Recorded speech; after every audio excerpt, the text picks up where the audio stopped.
नमस्कार दोस्तों, मैं अंजलि मंत्रणा की इस यात्रा में आप सबका बहुत बहुत स्वागत करती हूँ। मंत्रणा की हमारी ये यात्रा भारत के अनेक राज्यों में जाने वाली है, लेकिन हमने अपनी यात्रा की शुरुआत दिल्ली से की है। दिल्ली में बहुत ही गुणी छोटे छोटे हीरे, प्यारे प्यारे हीरे हमें मिल रहे हैं। ऐसे व्यक्तित्व के लोग भी हमारे साथ जुड़ रहे हैं जिनकी कहानियाँ हमें अचंभित कर देती हैं।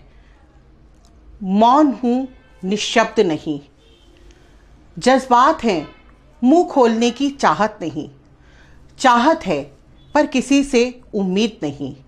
आईना हूँ, मैं बिखरती नहीं, दर्द सह रही हूँ पर किसी से कहती नहीं। जी हाँ दोस्तों, हमारे आसपास महिला हो या पुरुष, सबकी एक सी ही समस्याएं हैं, सबकी अपनी अपनी परिस्थितियां हैं जिनमें वो उलझे हुए हैं।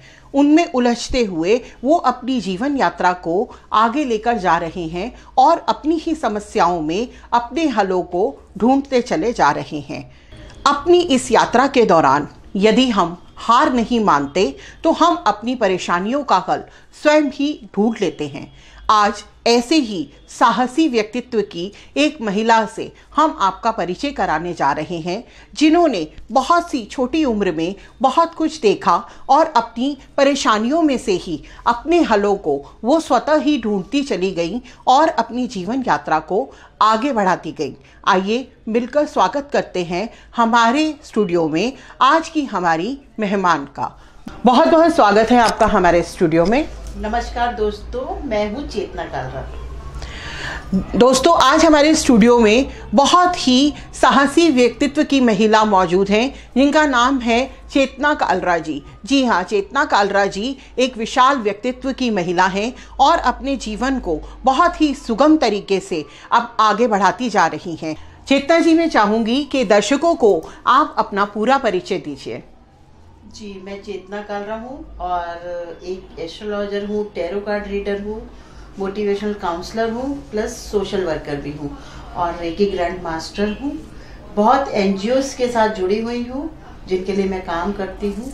जो मेरा सपना है कि इस देश को आगे बढ़ाएंगे और प्रत्येक महिला को काबिल बनाएंगे कि उसे कभी कोई दिक्कत ना है। नहीं जी दोस्तों, जैसा कि मैंने आपसे जिक्र किया कि चेतना जी का जीवन आसान नहीं रहा।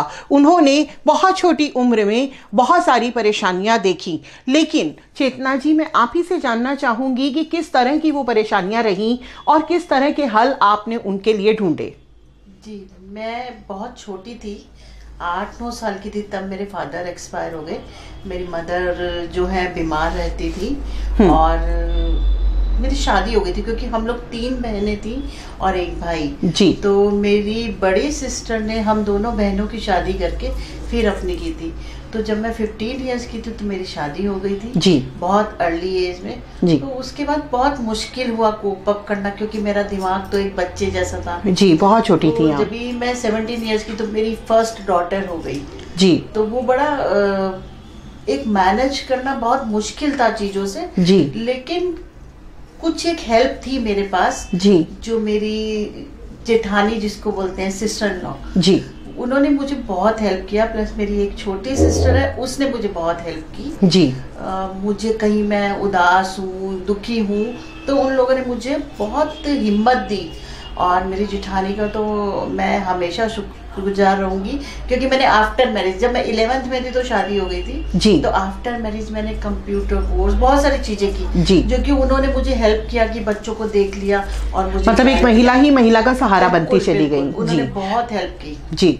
तो दोस्तों, देखा आपने, हमारी एक ये धारणा रहती है कि औरत ही औरत की दुश्मन होती है। नहीं, ऐसा नहीं होता। ये हर केस में अलग होता है। हर एक के पीछे कोई ना कोई एक व्यक्तित्व ऐसा होता है जो उनकी जीवन यात्रा को आगे लेकर जाता है। चेतना जी की जीवन में उनकी जेठानी उनकी प्रेरणा बनी, उनका सहारा बनी। उन्होंने उन्हें मोटिवेट किया और चेतना जी को अपने जीवन को आगे बढ़ाने के लिए काफ़ी मदद की। चेतना जी की शादी बहुत ही एक छोटी उम्र में हो गई और उन्होंने अपनी स्टडीज़ और काफ़ी सपोर्टिव कोर्सेज को शादी के बाद ही किया, जिसमें उनकी जेठानी का एक बहुत ही महत्वपूर्ण रोल रहा। मैं ये जानना चाहूँगी चेतना जी कि आप आज एस्ट्रोलॉजर के रूप में जानी जाती हैं, तो किस तरह से आप एस्ट्रोलॉजी की तरफ आ गई? क्योंकि मैं परेशान थी जी। स्टार्टिंग से कुछ प्रॉब्लम्स थी मेरी मैरिड लाइफ में, तो जिनका एक मुझे हल चाहिए था। तो मैं इधर उधर, हम जा रहे हैं, सब कर रहे हैं, तो कहीं ना कहीं स्ट्राइक हुआ कि क्यों ना खुद ये किया जाए। तो 2005 में जी मैंने सबसे पहले रेकी का कोर्स किया। रेकी में जाकर कुछ स्पिरिचुअल चीजें, ऐसी कुछ अनुभव हुआ कि लगा शायद यही मुझे जाना है, मेरी डेस्टिनी यही है जिसे मुझे अचीव करना है। और क्योंकि मैं जब परेशान होती थी तो कुछ एक मेरी फ्रेंड थी जो टैरो कार्ड करती थी जी, तो जब भी मैं उसे फोन करती थी तो वो धीरे धीरे अदरवाइज लेना शुरू कर देते हैं लोग। जी बिल्कुल बिल्कुल। कहीं अगर एक आपकी समस्या को समझने वाला हर कोई नहीं होता। जी। कहीं एक लेडी हेल्प करती है तो कहीं एक हाँ बिल्कुल बिल्कुल, हर तरह के लोग हैं समाज में। क्योंकि अगर कोई परेशान होता है, अगर कोई दुखी है या उसे कुछ भी प्रॉब्लम है, तो उसे उसी वक्त हील करना चाहिए। उसे उसी समय एक सांत्वना की जरूरत होती है। तो वो शायद उसने नहीं समझा, उसने अदरवाइज किया जो आपके लिए अच्छा ही रहा। बिल्कुल जी, उसका ना समझना आपके लिए अच्छा ही रहा, मेरे लिए बहुत अच्छा। अनजाने में वो आपको एक दिशा दे। जी दोस्तों, आपने देखा, ठीक है, शायद उन्होंने चेतना जी की प्रॉब्लम्स को समझने की कोशिश नहीं की, लेकिन उनका ना कोशिश करना ही चेतना जी के लिए बहुत शुभ रहा और वो स्वतः ही अपने लिए रेकी की राह पर चल पड़ी। रेकी करने से उन्हें एक मानसिक शांति मिलती थी। रेकी के बाद आपने अपने आप, जब आप रेकी की दुनिया में आ गई, फिर आपने कौन कौन सी मोडेलिटीज़ और जो हैं वो सीखी? फिर मैंने उसके बाद सबसे पहले जो किया वो टैरो रीडिंग की। जी। टैरो रीडिंग के बाद मैंने भारतीय विद्या भवन से एस्ट्रोलॉजी करी 1 साल की, बहुत सुंदर, वो भी किया। फिर उसके बाद कौड़ी रीडिंग, छोटी छोटी कोर्सेज करती गई जी। तो कहीं ना कहीं किसी को समझाती थी तो उसे अच्छा लगता था, तो मुझे ये नहीं दिखता था कि वो मुझे क्या देगा, मुझे लगता था ठीक है, मुझे अच्छा लगता था। प्लस थोड़ा टीच करना शुरू करा, छोटे छोटे कोर्सेज पढ़ाती हूँ मैं जी। टैरो रीडिंग, कॉडी रीडिंग, बहुत सारी चीजें कराती हूँ। बहुत सुंदर। जैसा कि आप देख रहे हैं कि चेतना जी ने खुद ही नहीं सीखा, बल्कि खुद सीखकर उन्होंने ये भी ठाना कि मैं आगे लोगों को शिक्षित करूंगी। और आप शायद जानते नहीं हैं कि चेतना जी जो हैं हमारे यहाँ पर, हमारी एस्ट्रोलॉजी की दुनिया में वो रेमेडी क्वीन के नाम से जानी जाती हैं। वो छोटे छोटे उपाय, छोटी छोटी चीज़ें आपको देती हैं जिनसे आपके जीवन को एक दिशा मिले और आप आगे चलें। उसके बारे में पूरी जानकारी हम लेते हैं चेतना जी से। चेतना जी, आपको क्यों रेमेडी क्वीन के नाम से जाना जाता है? क्योंकि कोई भी मिलता है, अगर कोई प्रॉब्लम में है, मैं उसे ये नहीं बोलती मेरे ऑफिस आ तब बताऊंगी। कोशिश करती हूँ वहीं पर उसको छोटी सी रेमेडी दे दूं ताकि वो थोड़ा दिन हील हो जाए और एक कॉन्फिडेंस, ये काइंड ऑफ काउंसलिंग और कॉन्फिडेंस देने वाली बात है।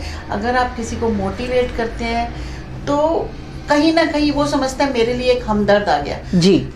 जब भी इंसान कोई दुखी होगा तो उसे कोई एक, और जब आप उसे एक लंबा समय दे देते हैं तो वो शायद मायूस हो जाता है। बिल्कुल, क्योंकि कई केसेस अभी कोरोना काल में तो कितने लोग डिप्रेशन में चले गए, तो हम लोगों ने उन्हें हील किया, कहीं ना कहीं हमने उलझा के रखा, क्योंकि टाइम खराब था, वो खराब था, सबके लिए था। छोटी छोटी चीजों से उनका समय निकल गया, लगा ये मैं करूंगा, इसके बाद मेरा सब अच्छा होगा जी। तो ऐसे ही मैंने बहुत सारे ग्रुप्स बना रखे हैं, जिसमें सबसे पहले सुबह उठते ही मेरा ये काम है कि मुझे रेमेडी देनी है जी।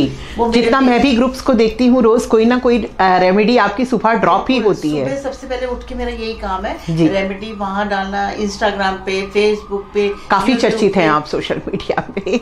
दोस्तों, चेतना जी से हम बातचीत कर रहे हैं और जैसे कि आपने जाना, वो इंसान की मानसिकता को समझती हैं। जब हम किसी मुसीबत में होते हैं तो हमें एक लंबे समय का आसरा नहीं चाहिए होता, हमें इंस्टेंट एक कोई रिजल्ट चाहिए होता है। ये एक फर्स्ट एड का कार्य करता है आपकी प्रॉब्लम्स के लिए भी। तो हमारी remedy queen there and then आपके लिए कोई ना कोई रेमेडी देती हैं और वो आपकी समस्या का निवारण करने की कोशिश करती हैं। वो आपको एक मानसिक सपोर्ट भी देती हैं, जिससे आपको एक ये हौसला हो जाता है कि हाँ, यहाँ मेरी समस्या का हल मुझे ज़रूर मिल जाएगा। चेतना जी से हम और भी बहुत सारी बातें करेंगे, लेकिन एक ब्रेक के बाद।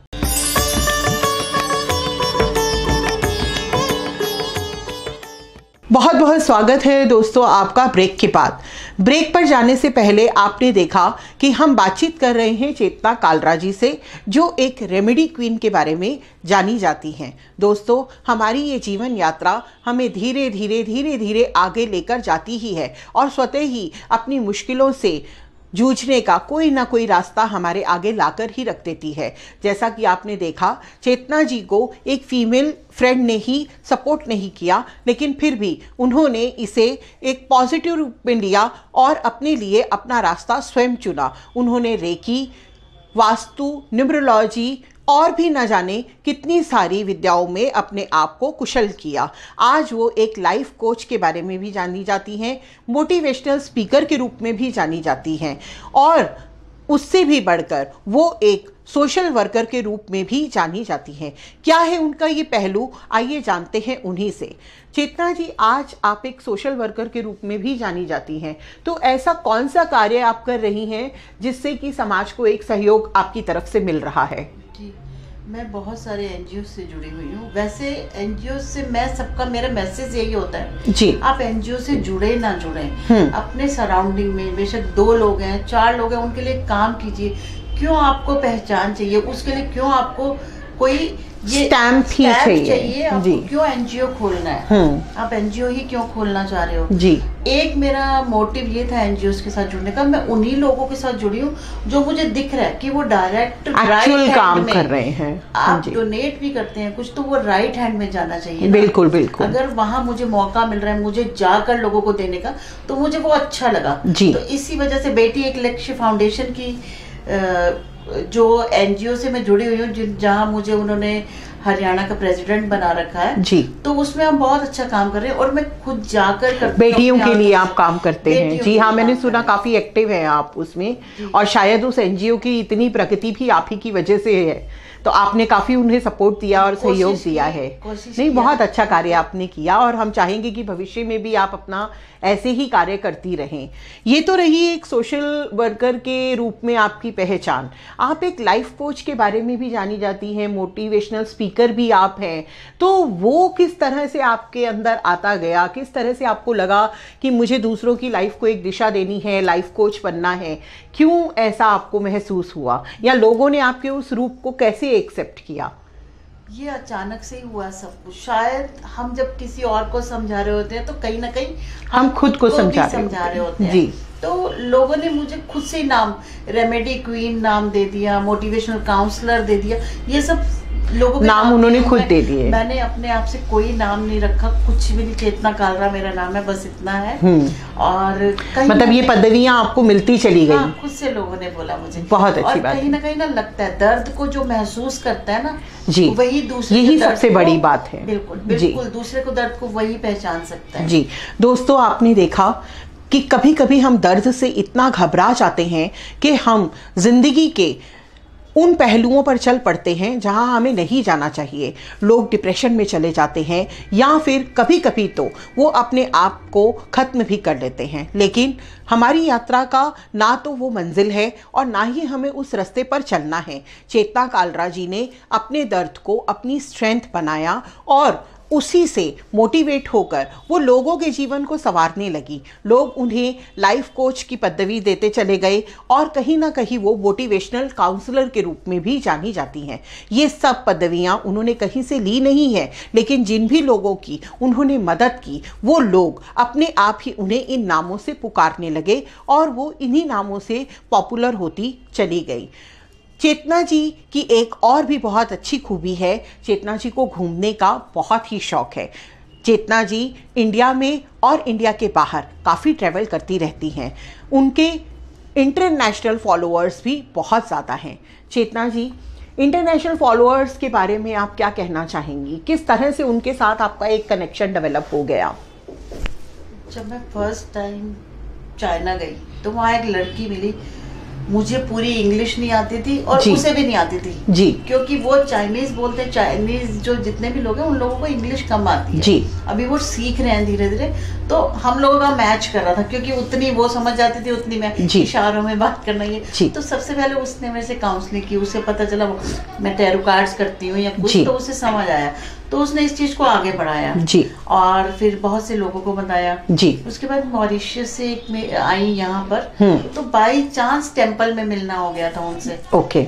तो उन्हें कुछ पता चला, मेरी कोई फोन कॉल थी तो मैं बात करी थी, तो उन्होंने बोला आप ये सब करती हैं जी, क्योंकि मॉरिशस में इंडियन ही रहते हैं। अच्छा, बट जी। वो लोग, मतलब भारतीय सभ्यता हर जगह है, भारतीय सभ्यता के लोग हर जगह हैं। इतने मंदिर हैं जितने हमारे इंडिया में नहीं है। जी, मॉरिशस वाले इतने पंक्चुअल हैं पूजा को लेकर। जी, आप सीरियसली, कभी मैं वहाँ 15 दिन रहकर आई और मैंने देखा वो सैटरडे को बिना कुछ खाए हुए उन्होंने काम करना है, ट्यूसडे को पूजा करनी है जी, बड़े रिलीजियसली करते हैं कि जैसे पता नहीं क्या हो जाएगा अगर वो नहीं करेंगे। जी, जी। वो हमसे ज्यादा हमारी संस्कृति को संभाल, मतलब भूले नहीं है, वहां जाकर भी भूले नहीं है, उन्होंने ज्यादा संस्कृति को संभाली हुई है। जी। तो जब आप इतना इंटरनेशनल ट्रैवल करती हैं तो कभी आपका मन नहीं किया कि इतने भारतीय यहाँ मुझे मिल गए हैं और वो भारतीय संस्कृति को आगे भी बढ़ा रहे हैं, तो मैं यहीं ठहर जाऊँ, मैं अपनी यात्रा को यहीं ठहराव दे दूँ? तो फिर भी आप लौटकर भारत आती हैं, ऐसी मतलब क्यों आप कभी इंटरनेशनली अपने आप को सेटअप करने की नहीं सोच पाती? क्योंकि आपके, जितना हम जानते हैं, आपके काफ़ी फॉलोअर्स हैं वहाँ पर, तो प्रोफेशनली भी आपके पास वहाँ करने के लिए बहुत कुछ है, या लोगों की मदद करने के लिए बहुत कुछ है, लेकिन फिर भी आज आप भारत में हैं, उसका क्या कारण है? क्योंकि जो मातृभूमि है उससे तो एक प्यार है ना जी। मेरे सभी रिलेटिव्स हैं, मेरे भारतवासी हैं यहाँ, और कहीं ना इंडिया में आप देखो, भारत में हमारी संस्कृति विलुप्त होती जा रही है, बच्चे नहीं अडॉप्ट कर रहे, आजकल की जनरेशन बिल्कुल नहीं कर पा रहे, और हम लोग भी कहीं ना कहीं मिक्सचर हो गया है जी, इंडो, हम लोग भी छोड़ देते हैं उन्हें कि चलिए ठीक है, बिल्कुल जो सही नहीं है। अगर कुछ लोग बचे हैं जो यहाँ उसको अच्छे से आगे बढ़ा सकते हैं, तो मुझे लगता है कि मेरा भी काम है ना कुछ करने जी, का, जी। ताकि एक पहचान जो भारत की पहचान है, उसकी संस्कृति, उसके बच्चों के संस्कार, अभी उस पे काफी काम करना बाकी है। बिल्कुल शायद बाहर से ज्यादा हमारे देश में काम करना जरूरी है, क्योंकि शायद हमारे भारत के बच्चे ना पूरे इंटरनेशनल बन पा रहे हैं और ना ही वो इंडियन रह पा रहे हैं, मतलब वो एक मिक्सचर सा शायद बन गए हैं। दोस्तों, तो आपने देखा कि भारतीय संस्कृति हमेशा हमें आकर्षित करती है और हमारे भारत देश में अभी करने के लिए हमारे पास बहुत कुछ है। हमें आज की पीढ़ी को आगे लेकर जाना है, उन्हें अपने संस्कार देने हैं और उन्हें आने वाली अपनी जीवन यात्रा को सुगम बनाने के लिए मदद भी करनी है। इसीलिए बार बार लौटकर चेतना कालरा जी अपने देश आ जाती हैं और अपने देश के ही लोगों को आगे बढ़ाने के लिए उनका सहयोग करती हैं। ऐसा कोई सपना, ऐसी कोई इच्छा जो आने वाले फ्यूचर में आप पूरा करना चाहती हूँ? मैं सबसे पहले तो मैं ये चाहती हूँ कि जो हमारी संस्कृति है और जो हमारी भारतीय पद्धति से निकली हुई एस्ट्रोलॉजी है, उसको कहीं ना कहीं गवर्नमेंट कुछ रिकग्नाइजेशन दे, कुछ सम्मान दे, कुछ अवार्ड्स में उसका भी नाम रखा जाए, ये जरूरी है।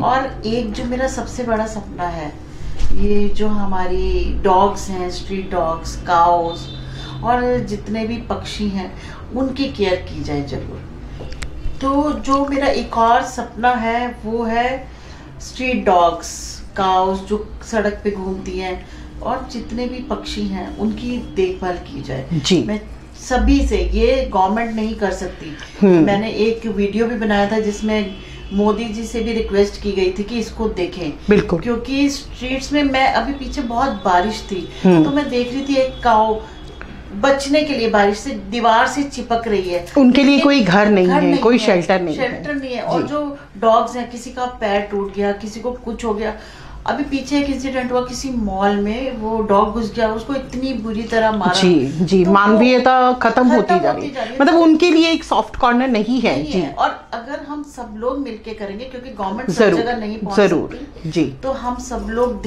ध्यान रखेंगे हमारे आसपास क्या है, तो शायद इस पे हम कर सकते। कोविड के दौरान भी आपने देखा कि पशु पक्षी जो हैं वो प्यासे और भूखे घूम रहे थे। जब हम लोग सब अपने घरों में बैठे थे तो उनको खाना देने के लिए शायद कोई भी नहीं था।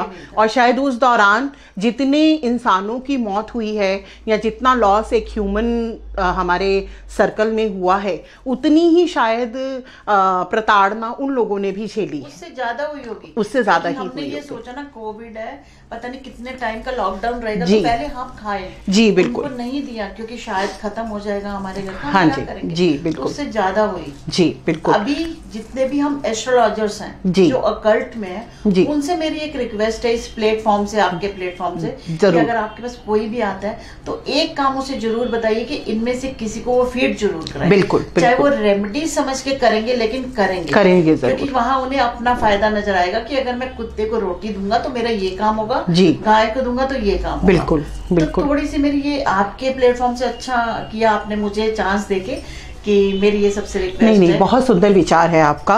तो दोस्तों, आप देख रहे हैं कि चेतना जी जितना कंसर्न एक ह्यूमन या मानव के लिए रखती हैं, उतना ही प्यार स्ट्रीट डॉग्स, काउस या पशु पक्षियों के लिए उनके मन में है। ऐसी ही सुंदर विचारों के साथ हम उनकी यात्रा के बारे में बहुत सी चीज़ें जान गए हैं। मंत्रणा के अगले एपिसोड में हम एक और सुंदर व्यक्तित्व के मेहमान से आपकी मुलाकात कराएंगे। आज के लिए बस इतना ही। धन्यवाद।